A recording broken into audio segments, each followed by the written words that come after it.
দেশে বিদেশ নির্ভর কীটনাশক পণ্য আমদানিতে কোম্পানি ভেদে মূল্যের তারতম্য চোখে আটকে পড়ার মতোই। একই পণ্য কোনো কোম্পানি যে দামে আমদানি করছে, ক্ষেত্র বিশেষে অন্য কোম্পানি করছে তা কয়েক গুণ বেশিতে। অর্থনীতিবিদরা বলছেন, আমদানি রফতানির আড়ালে টাকা পাচারের বিষয় বাংলাদেশে খুবই প্রচলিত একটি বিষয়। তাই কীটনাশক আমদানিতে অসঙ্গতিগুলো এনবিআর এর দেখা খুবই জরুরি বলে মনে করেন বিশ্লেষকরা। কৃষিখাত নিয়ে গোলাম মইনুল আহসানের 3 পর্বের ধারাবাহিকের শেষ পর্ব আজ। বাংলাদেশ থেকে অর্থ পাচার যেন একেবারে সাদামাটা ও সাধারণ ঘটনা।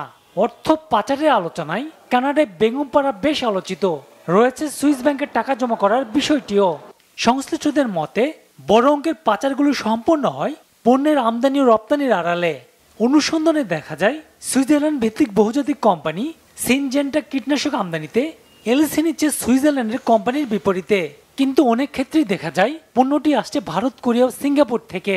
আমাদের দেশে কিন্তু ট্রেড বেস মানি লন্ডারিং একটা খুব গুরুত্বপূর্ণ বিষয়, যেটাকে অ্যাড্রেস করতে চাচ্ছে। তো এইখানে যদি কেউ $8 আর কেউ $38 আনে, নিশ্চিতভাবে এখানে কোনো ধরনের ম্যানিপুলেশন আছে। এখন সেই ম্যানিপুলেশনটা ডিক্লারেশন, এখানে কোনো ইনসেন্টিভ নেওয়া, কোনো এটাকে কেন্দ্র করে তার আড়ালে কোনো ধরনের ফাইন্যান্সিয়াল গেইন, বিভিন্ন বিষয় থাকতে পারে। এলডিসিভুক্ত দেশ হয় বাংলাদেশ, পেটেন্টে প্রযোজ্য নয়।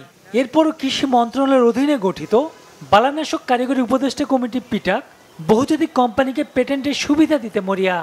এছাড়া এসআই নিমপেক্স সহ কয়েকটি দেশীয় কোম্পানি যে মূল্যে আমদানি করছে, সিনজেন্টা কোনো কীটনাশক আমদানি করছে তার 4 গুণ বেশিতে। এনবিআর চাইলে আমদানিতে অসঙ্গতিগুলো ধরা কঠিন নয় বলে মনে করেন বিশ্লেষকরা।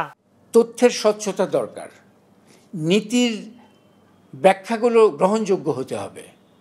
কেন একই পণ্য বহু দামে এক জায়গা থেকে আনার সুযোগ তৈরি করে দেওয়া হচ্ছে এবং সেটার এবং নিয়মাবলীগুলি এমন করে দেওয়া হচ্ছে কিছু গোষ্ঠী অযৌক্তিক সুবিধাগুলো পাচ্ছে। অ্যাকচুয়ালি আমরা যেটাকে বলি অলিগার্কস।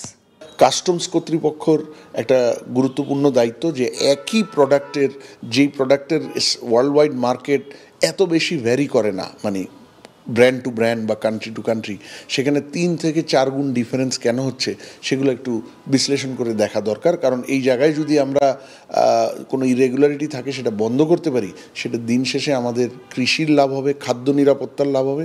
কাস্টমস কর্তৃপক্ষগুলো তাদের বিভিন্ন ধরনের আন্তর্জাতিক network, database, mechanism, price verification, valuation, determination mechanism এটা আছে। কিন্তু বিশ্লেষকরা মনে করেন আমদানিতে স্বচ্ছতা নিশ্চিত করা গেলে কৃষকরা অনেক কম মূল্যে কীটনাশক পেতেন।